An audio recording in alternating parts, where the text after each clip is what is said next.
Luis Enrique garee of tulummaa fi ofittoon ijaarame diiguun Paris Saint-Germain kilaba cimaa Awurooppaa taasisee jira jedhame. Kilabiin France Paris Saint-Germain mallaqa miiliyoonota lakkaa'amu dhangalaasuun milkii dhabe akkamitti Luis Enrique argate kan jedhu irratti Shifarraa Jaamboo waan qindeesse qaba. Two in the middle. Dembele!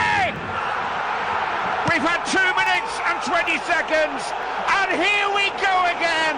Kilaba kana sadarkaa Awurooppaatti garee gita hin qabne gochuuf paawundiin miiliyoona hedduu baheeraam. Urjiiwwan addunyaa kana taphattoota jedhaman Lionel Messi, Neymar fi Kylian Mbappé, Donnarumma hanga Sergio Ramos walitti qabuun Parc des Princes qubachiisaniiru. Waggoota kurnan darban leenjistoota ciccimoo jedhaman Carlo Ancelotti, Unai Emery, Mauricio Pochettino hanga Thomas Tuchel qacaruun kilabicha maqaa barbaadan argachuuf dhama'aniiru. Ta'us daandii milkaa'insa PSG'n barbaadu ogeeyyiin kun argachuun dandeenyeen bara 2023-24 garuu pirezidaantiin PSG'dha Nasir Al-Khelaifi ogeessa kubbaa miilaa capha wal'aanuu beeku tokko argatan Luis Enrique Martinez Garcia jedhama. Inni leenjisaa kubbaa miilaa qofaa miti ogeessa xiinsammuuti jedhu xiinxaltoonni kubbaa miilaa hedduun. Shaampiyooniin Awurooppaa fi Firaansi PSG'n Champions League kilaboota Awurooppaatiin Bayern Munich injifachuun waggoota lamaaf walitti aansee xumuraaf darbeera. Bara darbe seenaa kilabichaan yeroo jalqabaaf waancaa Champions League kilaboota Awurooppaa kan argate PSG'n amma seenaa biraa hojjechuuf Budapestitti beellama qabateera. Kilabichi dorgommii bara kana Champions League Awurooppaatiin ga'umsa laafaadhaan eegalee adeemsa keessa muuxate amma garee isa waliin morkatu xiinsammuudhaan dursee yaaddessuuf ga'eera. Xiinxaltoonni kubbaa miilaa erga garee Luis Enrique leenji'u PSG'n Bayern Munich injifachuun xumuraaf darbee imala waggoota kurnan darbanii kilabichaa yaadachuun Enrique dinqisiifatan. Kanaan dura Barcelona waliin waancaa Champions League Awurooppaaf La Liga injifachuun leenjisaa cimaa addunyaa ta'uu kan mirkaneesse Enriqueen yeroo leenjisaa PSG'dhaa ta'u garuu milkii kilabichi maallaqa hedduu baasee argachuu dadhabe ni milkeessaa jedhee kan tilmaame muraasa ture. Garichi taphattoota qabxii kilabichaa caalaa eenyummaan isaanii dhiphisu anatu beeka fi anatu cimaadha jedhuun guuteera. Kylian Mbappeen ani nan hooggana malee hin hoogganamu. Ousmane Dembele ammoo araada geemii taphachuu fi hirriban sa'aatii hojii dabarsee dhufuun isaaniif homaa miti. Kana kan ilaale leenjisaan ganna 55 Luis Enrique waan tokko murteessan milkaa'insi kubbaa miilaa hojii garee malee olaantummaa fi of tuulummaa nama dhuunfaatiin akka hin argamne hubatee hubachiise. Keessumaa taphattoota garichaa keessaa hooggansa PSG'tiin aangoon olaanaan kan kennamee fi waggoota fi akka PSG waliin turu barbaadamaa kan ture. Kylian Mbappeen hojii dirree keessaa hundi akkaataa leenjisaan isa ajaju qofaan akka raawwatu itti hime. Ta'us qaaman malee yaadan Paris kan hin jirre Kylian Mbappeen Enrique waliin hojjechuu caalaa gara Spain imaluu filatee gara Madrid qajeelee. Achitti waancaa Champions League Awurooppaan faayamuu hawwii qofa ta'ee hafe. Paris ammoo waancaan faayamte. Miidhamaan Barcelona keessatti rakkatee paawundii miiliyoona 50 Paris kan ga'e Ousmane Dembelenis taphattoota tarree of tuultotaa keessa jiran keessaa tokko ta'us Enriqueen garuu taphataa kanaaf dawaa of tuulummaa dhabamsiisu achuma Parisitti arganiifi. Keessattuu jalqabbii bara darbeen amala Ousmane Dembele mul'iseen tapha Arsenal waliin taphataniin ala erga godhee booda gaafatame taphataan kamiyyuu kilabaa olii miti naamusaa fi dambii kilabichaa kabajuu qabaa jedhee ture. Ergasii garuu haalli taphataa kana qajeelchee badhaasa Ballon d'Or injifachuutti akka ga'u godhe leenjisicha ogeessa kubbaa miilaa jechisiiseera. Leenjisichi garicha ga'umsa taphattoota dhuunfaan milkaa'uun akka hin danda'amne taphattoota isaa mariisisuun dhimma dhuunfaa manatti dhiisanii akka dhufan dirree kubbaa miilaa keessatti hojii kubbaa miilaa qofa irratti akka xiyyeeffatan godheera. Amma PSG keessatti goolii eegaa irraa kan hafe dirree keessatti bakki isaaniif daanga'e hin jiru. Taphattoonni 11 hundi ittisuu qabu. Hundinuu gara duraa deemuun goolii galchuu qabu. Kun hojii gareeti malee filannoo bakkaatii miti jedhee amana. Taphataan duraanii Liverpool Steven Gerrard Luis Enriqueen garee waggootaaf morkataa hin qabne ijaareera. Tokkummaan hojjetu walta'iinsa irratti hojjetaniiru. Garee kana dhaabuun ulfaataadha mee ilaalaa jedha Gerrard. Jalqabaa hanga daqiiqaa xumuraatti hundinuu ni fiigu hundumtuu ammoo ni ittisu. Kun Arsenaaliif mata dhukkubbiidha jedhe pirezidaantiin kilaba PSG'dha Nasir Al-Khelaifi. Luis Enriqueen kubbaa miilaa PSG qofa osoo hin taane kubbaa miilaa dhaloota haaraa ijaaraa jira jechuun jaje. Amma caamsaa 30 PSG fi Arsenal Hangaarii Budapestitti waliif beellamataniiru. Enriqueen walitti aansee waancaa Champions League Awurooppaa PSG milkeessamoo garee Mikel Artetaatiif harka laatanii galan kan jedhu ni eegama. surprise, surprise, they picked up where they left off. And Ousmane Dembele.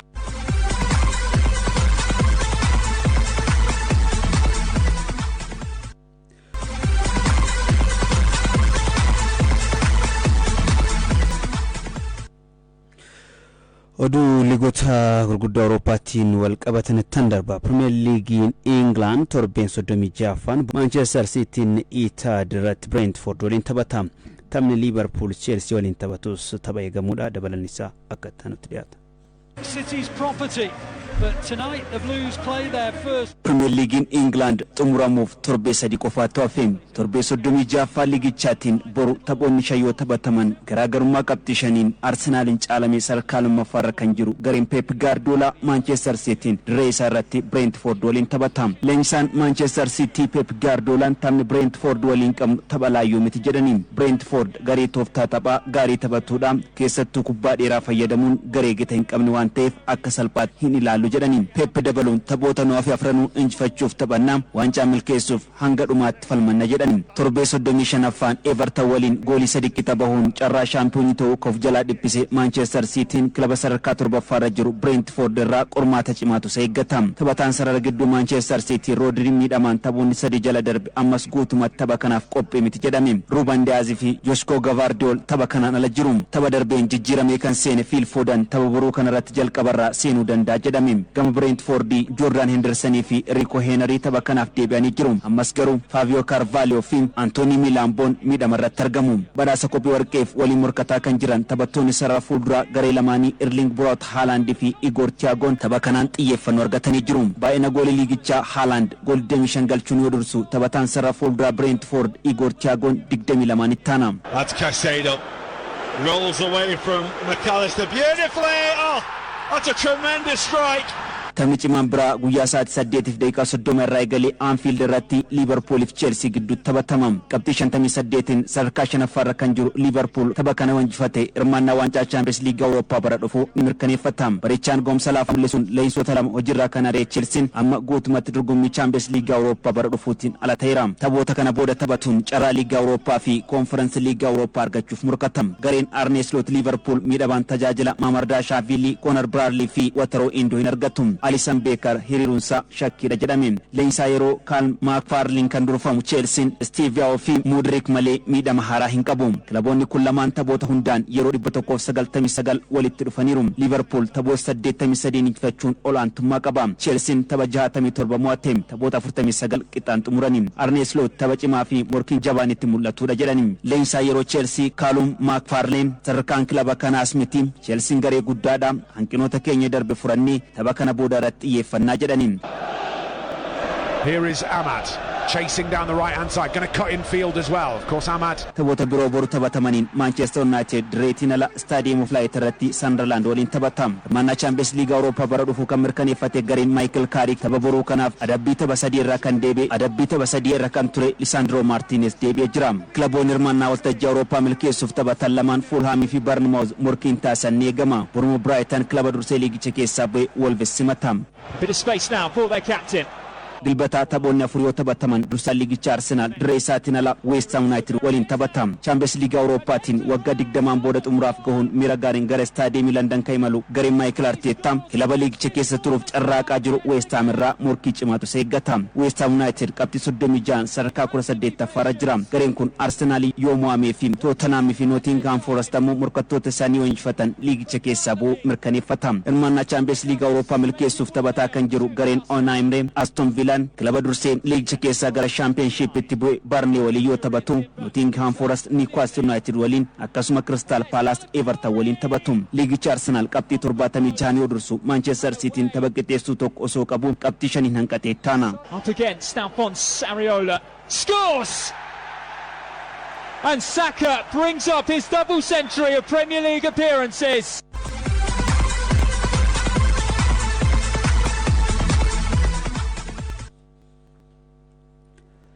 Derby El Clasico marsaa 264ffaan dilbata Barcelonaan kaampiniitti Real Madrid simatam. Barcelonaan tapha kana irraa qabxii argannaan walitti aansuun waggaa lammaffaaf shaampiyoonii La Ligaa ni ta'a. Abdurrahman Amir. The eyes of the world on the Spanish capital. La Liga Spain torbee 35 darbii El Clasico Campinutti waliin morkachiisa. Torbeen kuni kan Champions League ittiin adda bahaaf eeggamudha. Barcelona fi Real Madrid Champions League Awurooppaa nuusa xumuraatiin mo'amuun gara dorgommii biyya keessaa qofatti deebi'anii. Ta'us Barcelonaan bara kanas Championummaa liigichaa irra deebi'uudhaaf qabxii muraasa qofa isa barbaachisa. Real Madrid ammoo waggoota lama walitti aansuun waancaa malee xumuruuf dhiyaateera. Gareen Hansi Flick leenjii Barcelonaan liigichaa garaagarummaa qabxii 11tiin caaluun dursaa jira. Dilbata masaanuu isaa yeroo mara Real Madrid irraa qabxii tokko argannaan taphoota 3 hambisee yeroo 29ffaaf shaampiyoonii ta'uu isaa mirkaneessa. Barcelonaan tapha kana yoo injifatee gammachuu 2 guyyaa tokkotti kabajata. Tokko shaampiyoonii yoo ta'u guyyaa shaampiyoonii ta'uu ammoo Madrid injifachuun seenaa El Clasico adda taasisa. Barcelonaan liigichaan tapha 6 darban injifateera. Qabxii 88 liigichaa dursaa kan jiru kilabichi tapha kana dabalatee taphoota isa hafan hundaa yoo injifatee qabxii isaa 100 gahachuun liigicha goolaba.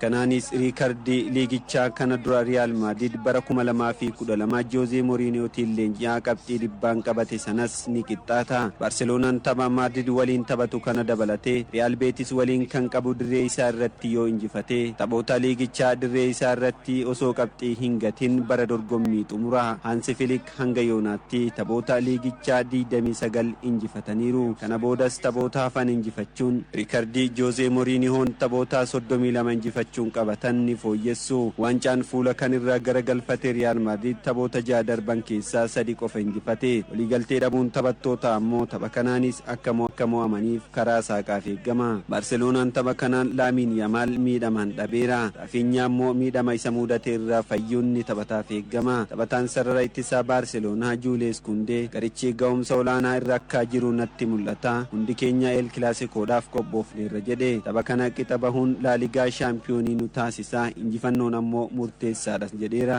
La Liga goolii hedduu galchuun dursaa kan jiru Kylian Mbappeen tapha kanaan ala yoo ta'u Vinicius Junior taphataa Real Madrid itti abdateedha. El Clasicoodhaan taphattoonni haatrikii hojjetan lama Vinicius Junior fi Kylian Mbappeen amma jiraatanis tapha kanaan Junior qofatu taphata. Seenaa keessattis yeroo jalqabaatiif taphni El Clasico shaampiyoonii liigichaa adda baasaaf tapha itti eeggamudha. La Liga Spain kanaan har'a Levanteen Osasuna, boru Elchen Alaves, Sevilla Espanyol, Atletico Madrid, Celta Vigo, Real Sociedad, Real Betis waliin taphatu. Dilbata Mallorcan Villarreal, Athletic Bilbao Valencia, Real Oviedo Getafe, wixata Rayo Vallecano Girona waliin taphachuun torbee 35ffaa liigichaa goolabama. Varane, Rafinha, and there it is, the fourth Barcelona goal in this explosive first half. A second for Rafinha that takes him.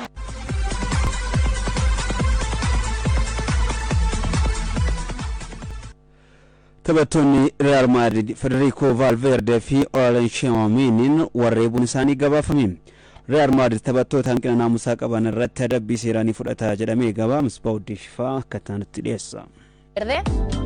Aurelien Tchouameni. Real Madrid waggaa lammaffaa waancaa malee bara dorgommichaa xumuruuf dhiyaateera. Barcelonaan liigicha qabxii 11 caalee Real Madridin dursaa jira. Real Madrid tapha El Clasico dilbata Barcelona waliin taphatuun qabxii qoddannaan bara dorgommichaa waancaa malee xumuruu mirkaneessa. Los Blancos waancaa Copa del Rey Spain kilaba liigii gadii Albacete jedhamuun mo'ame. Champions League Awurooppaan ammoo Bayern Munich injifatamuun gaggeeffame. Amma qeen warra Los Blancos qabxii dhabuu wal qabatee nagaas dhabuun hokkora keessa jira. Taphattoonni kilabichaa tapha jabaa morkataa isaanii yeroo maraa Barcelona irraa osoo isaan eeggachaa jiru. Federico Valverde fi Tchouameni, Rudiger fi Carreras warreebuutu himame. Kylian Mbappeenis miidhama isa mudate irraa of bayyanachiisuu osoo qabu jaalallee isaa waliin bashannanaa jira jechuun komatamaa jira. Namoonni miiliyoona 30 ta'an kilabichi Mbappee akka gurguru sagalee walittis qabani. Federico Valverdeen irra deddeebiin kubbaa taphattoota faallaarraa fudhachaa hin jirtu jechuun Shawamini qeequu eegala.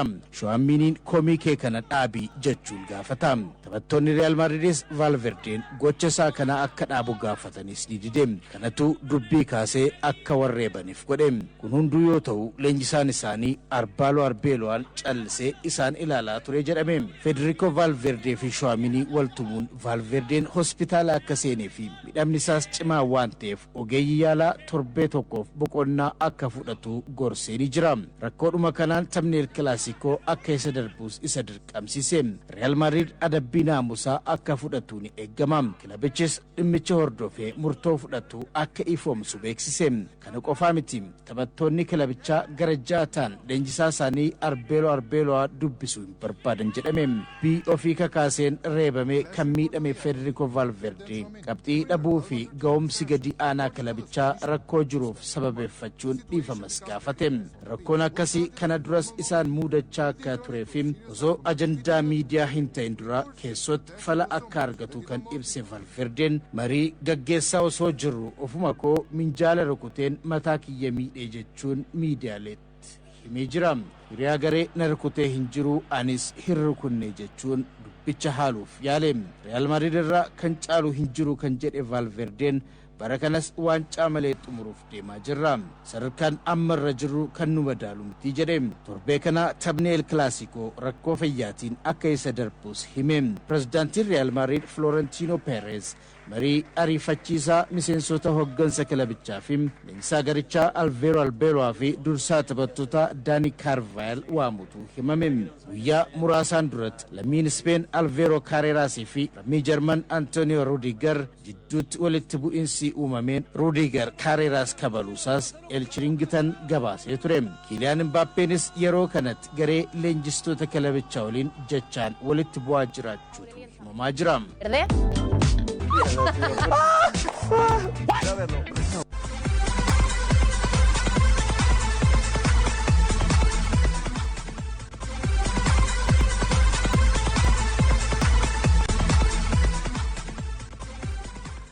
Shaampiyoonni Itaaliyaa Inter Milaan tapha xumuraa Kooppaa Itaaliyaatiin Roobii Laazio waliin taphatuun dura seeraadhaan morkiin taasisanii eegama. Roomaan hirmaannaa Champions League Awurooppaa argachuuf Farmaaliyyoo taphatu Jean Piero Gasperiniin kana booda dogoggora hojjechuu hin qabnu jedhee jira. Abubakar Abdullah. For an early opener here and they've done just that.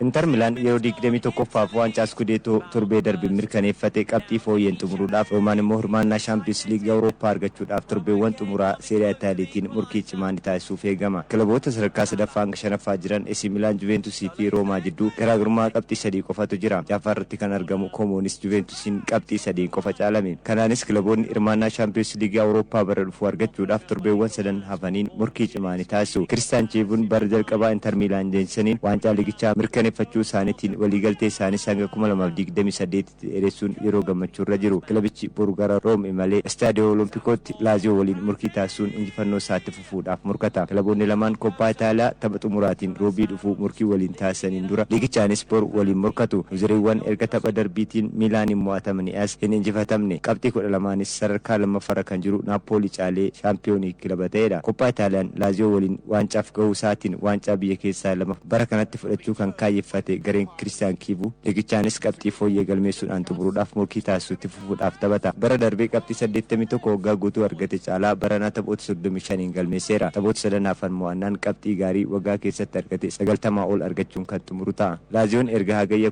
2022 San Sirotti 2-0dhaan Inter Milan mo'ate as murkii kilaboonni lamaan waliin taasisaniin injifateen beeku. As dhiyeenyatti fooyya'insa mul'isaa kilaba jirudha. Taphoota 5 darbe keessaa 3 injifateera. Hirmaannaa dorgommii Awurooppaa argachuuf dhiibbaa keessa jiraatus qabxii 4 qofa Atalantaan caalamuu isaatiin carraa Konferensi Liiga Awurooppaa argachuu qaba. Inter Milan tapha kanaaf taphattoota isaa hedduuf boqonnaa ni kenna jedhamee eegama. Akaan Chaanaguluun miidhamaan hin taphatu. Pio Espositoon shakkii keessa jira. Laataaroo Martinez fi Lukaas Turam taphatti ni deebuuf eegamu. Taphattoonni lamaan baay'ina goolii hedduu galchuu liigichaatiin walii morkachaa kanneen jiranidha. Buruma Juventus taphoota 2 qixaan erga bahee booda injifannootti deebi'ee sadarkaa afuraffaa isaa cimsachuudhaaf gara Lichee imala. Dilbata Roomaan Champions League Awurooppaa argachuudhaaf murkii taasisu cimsachuudhaaf gara Paarmaatti imala. Sampiiroo Gaaspiriiniin kana booda dogoggoroo jechuu hin qabnu jedhu. Taphoota sadantu nu hafa mo'achuu qabna. Kilaboonni biroo qabxii akka dhabanis abdachuudhaan hirmaannaa Champions League Awurooppaa ni arganna. Abdii jedhu akka qaban dubbatan. Roomaan afuraffaarra kan jiru Juventusiin qabxii tokkoon qofa caalamee shanaffaarratti argama. Erga amajjii darbe Aston Villaarraa mallatteessee goolii 12 galchuun gumaacha gaarii kilabichaaf taasisaa kan jiru Doomaalan injifannoo kilabichaatiif gumaachi taasisus ni eegama. Atlantaanis gara Miilaan imalee AC Milaan waliin morkii taasisuun carraa dorgommii Awurooppaa argachuudhaaf kilaba morkatuudha. Fiorentinaan Jeenuwaa Kiroomin Spiisaa Veeroonaan Koomoo waliin dilbatuma taphatu.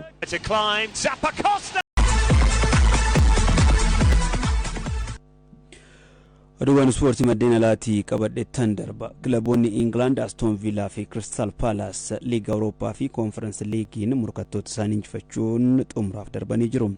Tapha xumuraa injifannee shaampiyoonii ta'uun karoora keenya jalqabaatti jiran leenjisaan Aston Villa Unai Emery'n Abbabaa Alamaayyoo dabalata qindeesse.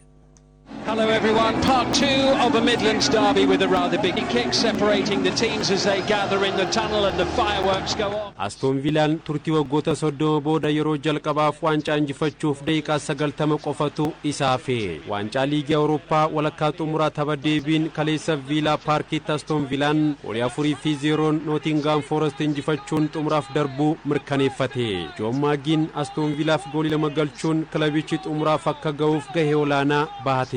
Goolii Watkins taphaan Emi Buendia rukuttaa penaltiin gooliiwwan afan galchaniiru. Tapha jalqabaan Nottingham Forestiin goolii 1-0 kan mo'ame Aston Villaan qabxii waliigalaan 4-1 xumuraaf darbe.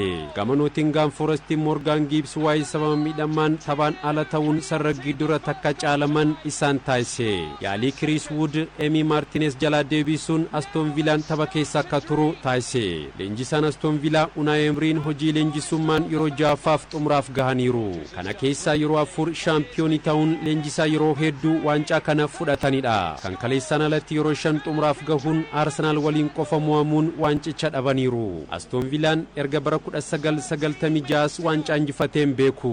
Seenaa gadiyaanaa kana jijjiiruuf tapha tokko qofatu isaafa. Taphattoonni waloo fi dhuunfaan waan danda'an hunda godhaniiru kan jedhan Unai Emery'n tapha xumuraa injifannee shaampiyoonii ta'uu barbaanna jedhan. Tapha biraatiin Freiburg goolii 3-1 Sporting Braga injifate. Qabxii waliigalaan 4-3 irraanuun morkii waancaa caamsaa 30 Aston Villa waliin morkata. Wharton again. Urge to shoot.